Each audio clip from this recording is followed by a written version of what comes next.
Hello students, welcome to easy concept. So இந்த வீடியோவில் நம்ம என்ன பார்க்க போகிறோம் அப்படின்னு பார்த்தீங்கன்னா, இன்னைக்கு வந்து நமக்கு 37th டாபிக். நீங்கள் சிலபஸ் எடுத்து பார்த்தீங்கன்னா 37வது டாபிக், கடைசி டாபிக் இருக்கும். மொத்தம் 37 டாபிக் தான் இருக்கும். 10ல் இருந்து வினாவுக்கான சரியான விடையை தேர்ந்தெடு. ஒன்றும் இல்லை, ஒரு பேராகிராஃப் கொடுத்துருப்பாங்க, அதுக்கு கீழே ஒரு 5 கொஸ்டின் கேட்டிருப்பாங்க, அதுக்கான ஆன்சர் பண்ணணும். இது வந்து சும்மா ஒரு 5 மார்க் நம்ம கொடுக்குற மாதிரி தான். ஓகேவா? ஸோ இதான் நமக்கு வந்து பார்த்தீங்கன்னா இதில். ஸோ ஒன்றா பார்த்துடலாம். தமிழர்கள் முற்காலத்திலே. ஸோ இதை எப்படி அப்ரோச் பண்ண தெரியுமா? ஃபர்ஸ்ட் போயிட்டு கொஸ்டின் எல்லாம் ரீட் பண்ணிட்டு வரணும். கப்பல் கட்டும் கலைஞர்களை மணிமேகலை எவ்வாறு அழைக்கிறது? தச்சு முலம் என்பது, தச்சு மூலம் கேட்டிருக்காங்க. கப்பல் கட்டும் கலைஞர்கள் கேட்கிறாங்க. முன்பக்க குதிரை பற்றி ஏதோ கேட்டிருக்காங்க. நீள்மட்ட வைப்பிற்கு ஏதோ கேட்டிருக்காங்க. பயன்படுத்தப்பட்ட மரங்கள் கேட்டிருக்காங்க. பாதிப்படையாத மரங்களை, எதனால் பாதிப்படையாத மரங்களை கப்பல் கட்ட பயன்படுத்தின, இதெல்லாம் நீங்க பார்த்தோன்னே ஆன்சர் பண்ணிடலாம். ஓகேவா? ஸோ அந்த 5 கொஸ்டின் வச்சுக்கோங்க. இப்போ நம்ம வந்து பார்க்கலாம்.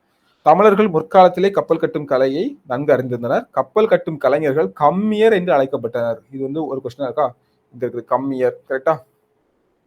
இதனை களஞ்செய்யும் கம்மியர் வருகை என மணிமேகலை அடியால் அறியலாம். தண்ணீரில் பாதிப்படையாத மரங்களையே கப்பல் கட்ட பயன்படுத்தினார். இது ஒரு கொஸ்டின் இருந்துச்சு. எங்க இருக்கு? எதனால் பாதிப்படையாத மரங்கள்? தண்ணீர், நீர்னால பாதிப்படையாது. ஓகேவா? ஸோ ரெண்டாச்சு. நீர்மட்ட வைப்பிற்கு வேம்பு, இலுப்பை, புன்னை, நாவல் போன்ற மரங்களை பயன்படுத்தினார். ஓகேவா? ஸோ நீர்மட்ட வைப்பிற்கு ஏதோ கேட்டிருந்தாங்கல்ல, எங்க இருக்கு? நீர்மட்ட வைப்பிற்கு என்ன மரங்கள்? ஓகேவா? நாவல் மரம் இருக்கு. அப்படிதானே? இலுப்பை, புன்னை, நாவல் இருந்துச்சு. அங்க வேற எதுவுமே இல்லை. தேக்கு எல்லாம் கொடுத்தாங்க இல்ல. பக்கங்களுக்கு தேக்கு. ஓகேவா? தேக்கு வந்து பக்கங்களுக்கு தான் கொடுத்துருந்தாங்க. நீர்மட்ட வைப்பிற்கு நாவல் தான் இருந்துச்சு. வெண்தேக்கு போன்ற மரங்களை பயன்படுத்தினர்.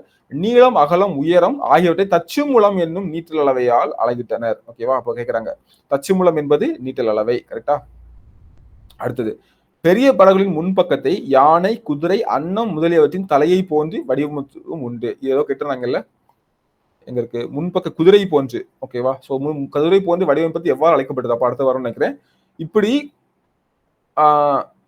கரிமுக அம்பி, பரிமுக அம்பி என்று இவை அழைக்கப்பட்டன. இப்படி வந்து யானை, குதிரை, அன்னம் இந்த இதுல வைக்கிறது கரிமுக அம்பி, பரிமுக அம்பின்னு சொல்லி சொன்னாங்க. ஓகேவா? ஸோ பரிமுகம், அதாவது யானை வந்து கரிமுகம், இது வந்து பரிமுகம். யானை, குதிரை, அம்பி. ஸோ இது வந்து கரிமுகம், குதிரை வந்து பரிமுக அம்பி அப்படின்னு சொன்னாங்க. ஸோ இப்படிதான் நம்ம இதுக்கு வந்து ஆன்சர் பண்ணோம். ஃபர்ஸ்ட் நீங்க பத்தியை படிச்சுட்டு போனீங்கன்னா டைம் வேஸ்ட் ஆகும். ஓகே, ஸோ அடுத்த விஷயம் பார்க்கலாமா? இதெல்லாம் ஈஸி தான், நீங்களே பார்த்துப்பீங்க, பரவாயில்ல.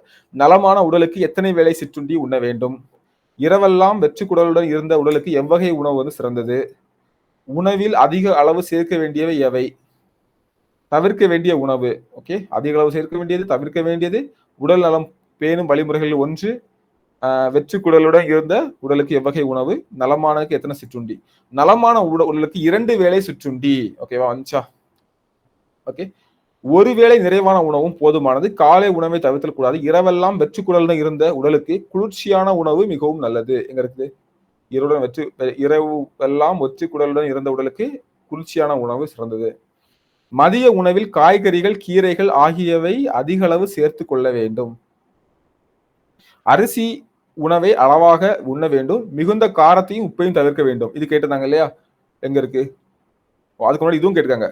உணவில் அதிக அளவு காய்கறிகள் சேர்த்துக் கொள்ள வேண்டும். எங்க இருக்கு? உணவில் அதிக அளவு மதிய உணவில் காய்கறிகள், கீரைகள் ஆகியவற்றை சேர்த்துக் கொள்ள வேண்டும். அப்புறம் வந்து இங்க இருக்குது, தவிர்க்க வேண்டிய உணவு வந்து காரமான உணவு. இங்க இருந்துச்சு இல்லையா? ஸோ காரத்தை, மிகுதியான காரத்தையும் உப்பையும் தவிர்க்க வேண்டும்.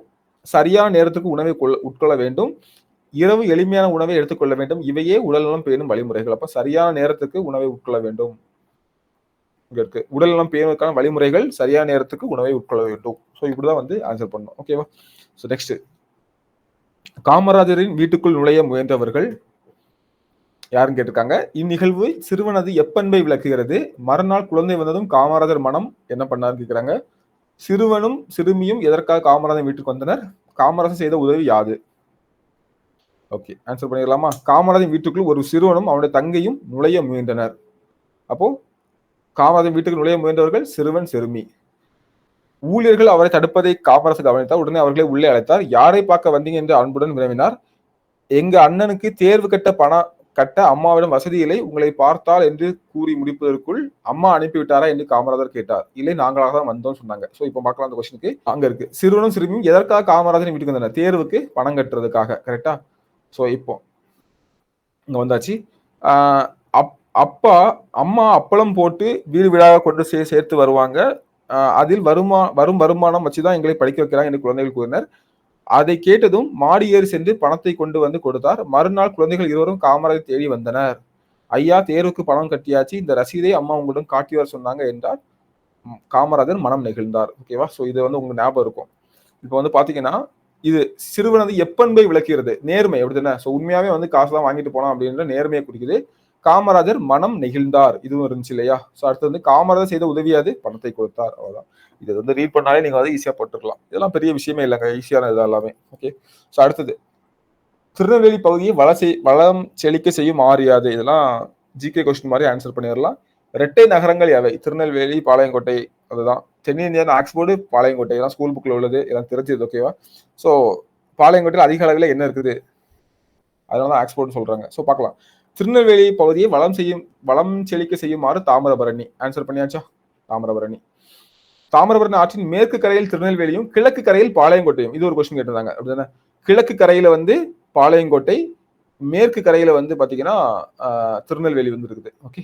அடுத்தது இவ்விரு நகரங்களும் இரட்டை நகரங்கள் என அழைக்கப்பட்டன. எதெல்லாம்? பாளையங்கோட்டையும் திருநெல்வேலியும் இரட்டை நகரங்கள். எங்க இருக்குது இரட்டை நகரங்கள்? எதெல்லாம்? திருநெல்வேலியும் பாளையங்கோட்டையும். கரெக்டா? அடுத்தது அதிக அளவில் கல்வி நிலையங்கள் இருப்பதால் அந்நகரை தென்னிந்தியாவின் ஆக்ஸ்போர்டுங்க. எங்க? பாளையங்கோட்டையில அதிக அளவுல கல்வி நிலையங்கள் இருக்கிறதுனால வந்து ஆக்ஸ்போர்ட்னு சொல்றோம். அப்போ தென்னிந்தியாவின் ஆக்ஸ்போர்டு எது? பாளையங்கோட்டை. அப்போ பாளையங்கோட்டையில் அதிக அளவுல என்ன இருக்குது? கல்வி நிலையங்கள் இருக்குது. ஓகே. So easy. ஸோ இதே தான் அடுத்ததும் கொடுத்துருக்காங்க. நம்ம வந்து கொஸ்டின்ல ஆன்சர் பண்ண முடியாம பார்க்கலாம், எல்லாம் பார்க்கலாம். ஓகே. இது திருநெல்வேலி மாவட்டத்தில் பொருளாதாரத்தில் முதன்மையான பங்கு வகிக்கும் தொழில் எதுன்னு கேட்டிருக்காங்க. நெல்லிக்காய் உற்பத்தியில் முதலிடம் பெறுவது எது கேட்டிருக்காங்க. தாமிரபரணி முன்னர் எவ்வாறு அழைக்கப்பட்டது? திருநெல்வேலியின் மருவு. இதெல்லாம் ஆன்சர் பண்ணிருக்கீங்க. தாமிரபரணி ஆற்றின் கிளை ஆறுகளில் ஒன்று என்னன்னு கேட்டிருக்காங்க. ஓகேவா? ஸோ பார்க்கலாம். ஸோ திருநெல்வேலி பகுதியை வளம் செழிக்க செய்யும் ஆறு தாமிரபரணி ஆகும். இதனை தன்புரணை நதி என்று முன்னர் அழைத்தனர். ஒரு ஆன்சர் கிடைச்சிட்டா? ஸோ எங்க இருக்குது? தாமிரபரணியை முன்னாடி தன்புரணை அப்படின்னு சொல்லிட்டு அழைச்சாங்க. கரெக்டா? இது பச்சை ஆறு, மணிமுத்தாறு, சிற்றாறு, காரையாறு, சேர்வலாறு, கடாநதி என்று பல கிளைகளை கொண்டுள்ளது. இங்க எதாவது கேட்டிருந்தாங்க இல்லையா? தாமிரபரணி கிளை ஆறுகள்ல ஒன்று எதுன்னு கேட்டா பாலாறுல, தன்புரணையில, காவிரியாறுல, சேர்வலாறு. இது மட்டும் நம்ம ரீட் பண்ணதே இருந்துச்சு. கரெக்டா? ஸோ அடுத்தது திருநெல்வேலி மாவட்ட பொருளாதாரத்தில் முதன்மை பங்கு வகிப்பது உழவு தொழில். ஓகேவா? இது ஃபர்ஸ்ட் கொஸ்டின் கேட்டாங்க. திருநெல்வேலி மாவட்டத்தில் பொருளாதாரத்தில் முதன்மை வந்து உழவு தொழில். தாமிரபரணி ஆற்றின் மூலம் இங்க உழவு தொழில் நடைபெறுகிறது. இங்கு குளத்து பாசனமும் கிணத்து பாசனமும் கூட பயன்பாட்டில் உள்ளன. இரு பருவங்களில் நெல் பயன்படுகிறது. மானாவாரி பயிர்களாக சிறுதானியங்கள், எண்ணெய் வித்துகள், காய்கனிகள், பருத்தி, பயிர் வகைகள் போன்றவை பயிரிடப்படுகின்றன. இங்கு விளையும் வாழைத்தார்கள் தமிழ்நாடு மட்டுமின்றி கர்நாடகம், கேரளம் போன்ற பிற மாநிலங்களுக்கும் அனுப்பிக்கப்படுகிறது.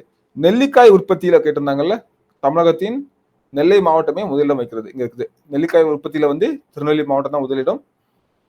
திருநெல்வேலியோட மறு என்னது? நெல்லை. இது நமக்கு தெரியும். அப்படிதானே? ஸோ அடுத்த கொஸ்டின் பத்தியை படித்து பதில் எழுதுக. ஃபர்ஸ்ட் கொஸ்டின் பார்த்துடலாம். சூரியனுடைய குடும்பத்தில் முதன்மையான கோள் இது நமக்கே தெரியும். ஜிகே.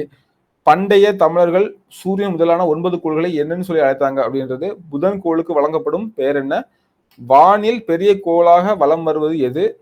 சங்க புலவர்கள் டேஸ் அறிவையும் சிந்தனையும் பெற்றிருந்தனர். ஓகே, பார்த்துடலாமா? சூரிய குடும்பத்தில் சூரியனே முதன்மையான போற்றப்படுகிறது. சூரியனை சுற்றி கோள்கள் சூழ்ந்துள்ளன. பண்டைய தமிழர்கள் சூரியன் முதலான 9 கோள்களை கோள்மீன் எனவும், ஓகேவா, கோள்மீன், பண்டைய தமிழர்கள் சூரியன் முதலான கோள்களை கோள்மீன் எனவும் அழைத்தார்கள். அசுவினி முதலான 27 விண்மீன்களையும் நான்மீன், அது கேட்கல நமக்கு, 27 விண்மீன்கள் நான்மீன் அப்படின்னு சொல்லி சொன்னாங்க.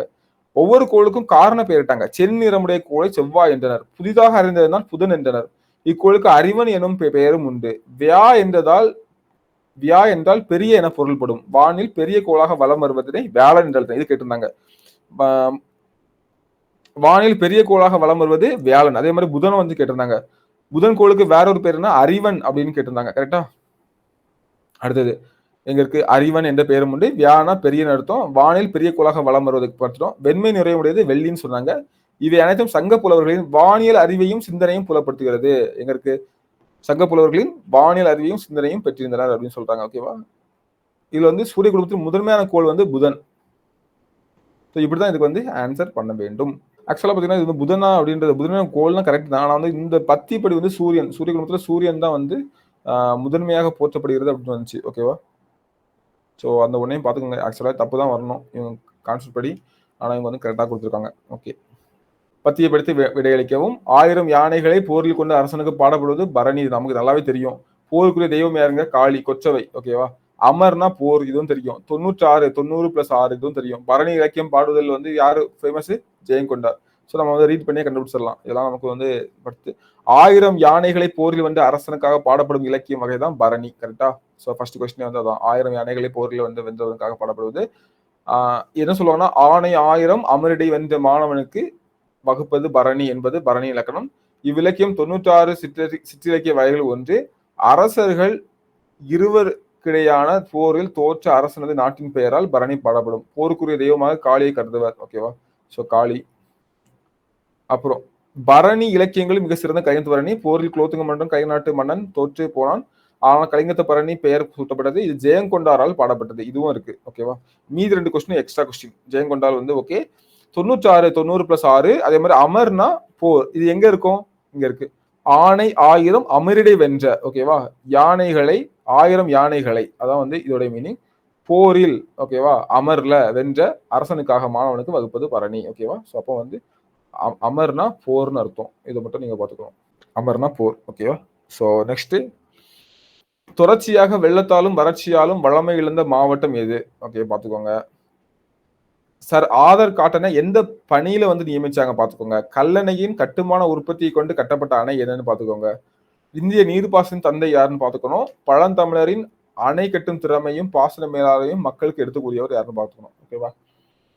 இந்திய நீர்ப்பாசன தந்தை என அறியப்படுவர் சார் ஆதர் காட்டன். இந்த கொஸ்டின் இருந்தாங்க இல்லையா? நீர்ப்பாசன தந்தை என அழைக்கப்படுவது யாரு? Sir author cotton. ஓகேவா? 9th புக்ல இருக்கு நினைக்கிறேன். கல்லணை பலகாலம் மணல் மேடாகி நீரோட்டம் தடைப்பட்டது. தஞ்சை மாவட்டம் தொடர்ச்சியான வெள்ளத்தாலும் வறட்சியாலும் வளம் குன்றியது. இந்த சூழலில் காவிரி பாசன பகுதிக்கு தனி பொறுப்பாளராக ஆதர் காட்டன் வந்து நியமிக்கப்பட்டார். இங்க இருக்கு. ஆங்கில அரசு ஆதர் காட்டனை எப்பணியில் நியமித்தது? தனி பொறுப்பாளராக வந்து நியமிச்சது. ஓகேவா? ஸோ அடுத்தது, இவர் பயனற்று இருந்த கல்லணையில் மணல் போக்கிகளை அமைத்தார். கல்லணையின் அடியாளத்தை ஆராய்ந்து பழந்தமிழரின் அணை கட்டும் திறனையும் பாசன மேன்மையும் உலகுக்கு எடுத்து எம்பினார். ஸோ அதுக்கு முன்னாடி இந்த கொஸ்டின் நமக்கு வந்துச்சு. தஞ்சை மாவட்டம் காவிரி தொடர்ச்சியாக வெள்ளத்தாலும் இதால வந்து குன்றி போயிருக்கும். இதான் வந்து ஃபர்ஸ்ட் கொஸ்டின். ஓகேவா? வெள்ளத்தாலும் வறட்சியாலும் வளமை இழந்த மாவட்டம் வந்து தஞ்சாவூர். ஓகே. ஸோ அடுத்து வந்து பாத்தீங்கன்னா, இதுல வந்து பாத்தீங்கன்னா என்ன பண்ணுவாருன்னா, இந்த பழந்தமிழரின் அணை கட்டும் பாசன திறமையை வந்து ஆராய்ச்சி பண்ணிட்டு இருப்பாரு. கல்லணையின் கட்டுமான உத்தியை வச்சு 1873 கோதாவரி ஆற்றுக்கு குறுக்க தௌலீஸ்வரம் அணையை வந்து கட்டிருப்பாரு. ஓகேவா? ஸோ அதான் இங்க கொடுத்துருக்காங்க. கல்லணையின் கட்டுமான உற்பத்தியை கொண்டு தௌலீஸ்வரம் அணை 1773 வந்து கட்டியிருப்பாரு. ஸோ இன்னொன்று பார்த்தீங்கன்னா, பழந்தமிழர் அணை கட்டும் திறனையும் பாசன மேலாண்மைக்கு மக்களுக்கு எடுத்துக்கூட்டி வருவது sir author cotton. Okay. So எல்லாத்துக்கும் ஆன்சர் பண்ணியாச்சு. அடுத்தது திராவிட மொழி குடும்பம் மூத்த மொழி. இதெல்லாம் நம்ம வந்து பார்க்காம போட்டுடலாம். அது தமிழ் மொழி ஆய்வுக்கு தமிழ் மொழி பெருந்துணையாக உள்ளது. எந்த ஆய்வுக்கு? அது பார்க்கலாம். தமிழ் மொழி எத்தகைய பண்பு கொண்டுள்ளது? அதுவும் பார்க்கலாம். தமிழ் மொழி எவற்றை பாதுகாத்து வருகிறது?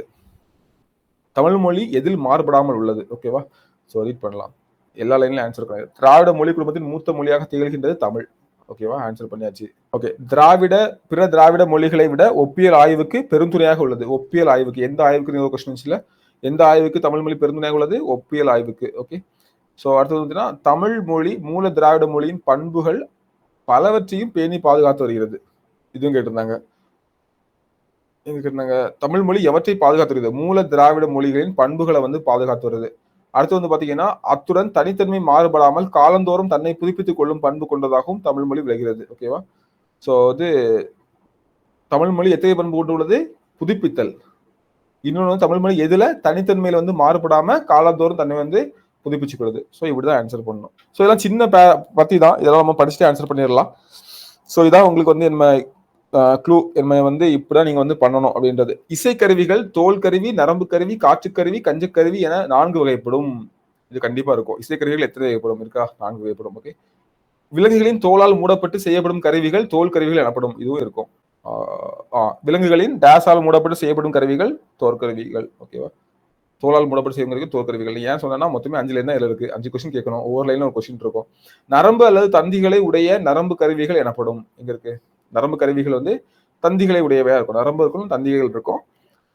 காற்றை பயன்படுத்தி இசைக்கப்படுவை காற்றுக்கருவிகள் எனப்படும். ஒன்றோட ஒன்று மோதி இசைக்கப்படுவை கஞ்சக்கருவிகள் எனப்படும்.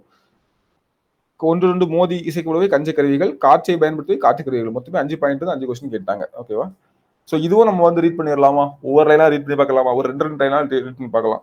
விக்ரம் சாராபாய் இந்திய விண்வெளி திட்டத்தின் தந்தை என்று அழைக்கப்படுகிறார். கண்டிப்பா கேட்டிருப்பாங்க. விக்ரம் சாராபாய் இந்திய விண்வெளி திட்டத்தின் தந்தை என்று அழைக்கப்படுவர் விக்ரம் சாராபாய். ஓகே. ஆரியபட்டா என்ற முதல் செயற்கைக்கோள் ஏவுதலுக்கு காரணமானவர். செயற்கைக்கோள் உதவியுடன் தொலைக்காட்சி வழியாக 2400 இந்திய கிராமங்களில் உள்ள 50 லட்சம் மக்களுக்கு கல்வி எடுத்து செல்ல உதவினார். இவரது பெயரால் விக்ரம் சாராபாய் விண்வெளி மையம் திருவனந்தபுரத்தில் செயல்பட்டுகிறது.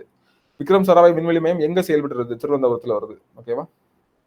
அடுத்தது, இவருடைய முயற்சியால் தான் இஸ்ரோ தொடங்கப்பட்டது.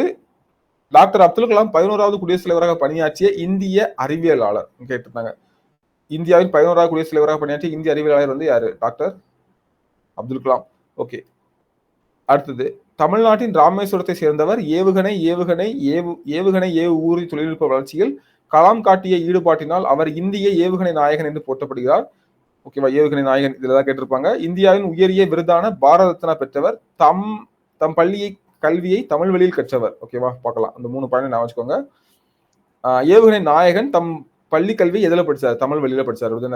விக்ரம் சாராபாய் ஏவிய செயற்கைக்கோள் கல்விக்கு 2400 கிராமங்கள்ல கல்வி கிடைக்கிறதுக்காக உதவிச்சு. ஓகே. ஸோ இதுவும் அப்படி வந்து ஒவ்வொரு லைன் பை லைனா பார்த்துடலாமா? ஈஸியா இருக்கும். தென்றல் அசைந்து வரும் தென் தமிழ்நாட்டில் அமைந்த திருக்குற்றாலம் மலைவளம் படைத்த பழம்பதியாகும். தென் தமிழ்நாட்டில் மலைவளம் படைத்தது திருக்குற்றாலம். ஓகேவா? இப்படியே பார்த்துடலாம். அம்மலையிலேயே கோங்கும் வேங்கையும் ஓங்கி வளரும். இது கேட்டிருக்காங்களா? பத்தியில் இடம்பெற்றுள்ள மரங்களின் பெயர்கள் கோங்கு, வேங்கை. ஓகேவா? ஸோ அடுத்தது, குரவமும் முல்லையும் நறுமணம் கமலும் கோல மாமையில் தோகை விரித்தாடும். ஓகேவா? தேனுண்ட வண்டுகள் தமிழ் பாட்டிசைக்கும் அத்தகைய மலை நின்று விரைந்து வழிந்து இறங்கும் வெள்ளருவி வட்ட சுனையிலே வீழ்ந்து பொங்கும் பொழுது சிதறும் நீர்த்திளவைகள் பலாவிற்போர் பறந்து எழுந்து மஞ்சினோடு கொஞ்சி குழாவி குழாவும். ஓகேவா? இங்க வந்து பார்க்கலாம். அப்போ தமிழ் பாட்டு இசைக்கிறது என்னன்னா வண்டு. அப்படின்னா என்ன போட்டிருக்காங்க? தேனுண்டும் வண்டுகள் தமிழ் பாட்டு இசைக்கும் அப்படின்னு போட்டிருக்காங்க. ஓகே. அடுத்ததும் அருவி நின்று நீர் சிதறும் நீர்த்திளவைகளுக்கு கூறப்பட்டது பாலாவி. அதெல்லாம் கொடுத்துருந்தாங்க இந்த இருக்குல்ல. ஓகேவா? இங்க இருக்குது. சிதறும் பாலாவிற்போர் பறந்து மஞ்சினோடு கொஞ்சி குழாவும் வேநீர் காலத்தில் திருக்குற்றால மலையில் வீசும் மெல்லிய பூங்காற்று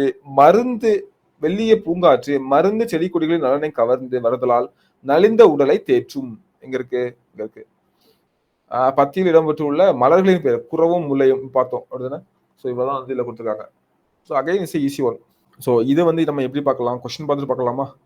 ராமன் விளைவை கண்டறிந்தவர் எல்லாம் ஆன்சர் பண்ணிடலாம். ராமன் அவர்களுக்கு நோபல் பரிசு பெற்றிருந்த கேள்வி எது? இதெல்லாம் கொஸ்டின் ஆனது. இது வந்து ஜிகே கூட கேட்டிருக்காங்க. தேசிய அறிவியல் நாள் சர் சி வி ராமன் எப்போ தன்னுடைய முடிவை வந்து வெளியிட்டாரு? இந்தியாவுக்கு அறிவிற்கான முதல் நோபல் பரிசு பெற்றிருந்தவர். ஓகே. ஸோ பார்த்துடலாம். 1921ஆம் ஆண்டு மத்திய தரை கடலில் ஒரு கப்பல் இங்கிலாந்து நோக்கி சென்று கொண்டது. தமிழர் ஒருவர் கப்பலின் மேல்தளத்தில் நின்று கடல் அலைகளை பார்த்து கொண்டார். திடீர்னு அவரது உள்ளத்தில் கடல் ஏன் நீளமாக காட்சியில் இந்த வினாவை எழுந்தது.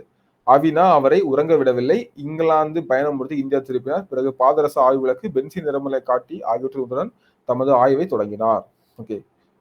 இங்க பாருங்க, ராமன் அவர்களுக்கு நோபல் பரிசு பெற்றிருந்த கேள்வி எது? கடல் நீர் ஏன் நீளமாக காட்சியளிக்கிறது அப்படின்றதுதான். ஓகே. ஸோ அடுத்தது, ஆய்வின் முடிவில் 1928 பிப்ரவரி 28ஆம் நாள் ராமன் விளைவு என்னும் தனது கண்டுபிடிப்பை வெளியிட்டார். ஸோ அப்ப ராமன் விளைவை கண்டுபிடித்த யாரு? சர் சி வி ராமன் தான் சொல்றாங்க. இக்கண்டுபிடிப்பு இந்தியாவிற்கு அறிவியலுக்கான நோபல் பரிசை பெற்றிருந்தது. அப்ப பாருங்க, இந்தியாவிற்கு அறிவியலுக்கான நோபல் பரிசு வந்து சர் சி வி ராமன் தான் வந்து பெற்றார். ஸோ லாஸ்ட்லாம் சர் சி வி ராமன் சொல்ல போறாங்க. நம்ம ஆல்ரெடி தெரிஞ்சிச்சு, இவ்வளவு தான் பேசுறாங்க அப்படின்னு. அவர் தமது கண்டுபிடிப்பை வெளியிட்ட பிப்ரவரி 28 தேசிய அறிவியல் நாள் என கொண்டாடி மகிழ்கிறோம். அப்போ தேசிய அறிவியல் நாள் வந்து பிப்ரவரி 28. யார் தெரியுமா? அவர் சர் சி வி ராமன் அப்படின்னு சொல்லி முடிக்கிறாங்க. ஓகேவா? So these are question. அவர் வந்து எப்போ முடிவு வெளியிட்டாரு? 1928 பிப்ரவரி 28. ஓகேவா? எல்லாமே 28. Okay. So these are question. இது உங்களுக்கு ஒரு பெரிய விஷயமே இல்லை. நீங்களாவே ரீட் பண்ணி ஆன்சர் வந்து போட்டுடலாம். ஓகேவா? ஸோ தேங்க்யூ ஃபார் வாட்சிங். அடுத்தடுத்த வீடியோவில் சந்திப்போம். இதே மாதிரி ஜிஎஸ்க்கான வீடியோஸ் கிளாஸும் நமக்கு வந்து போயிட்டு இருக்குது. அதையும் நீங்கள் வந்து பாருங்கள்.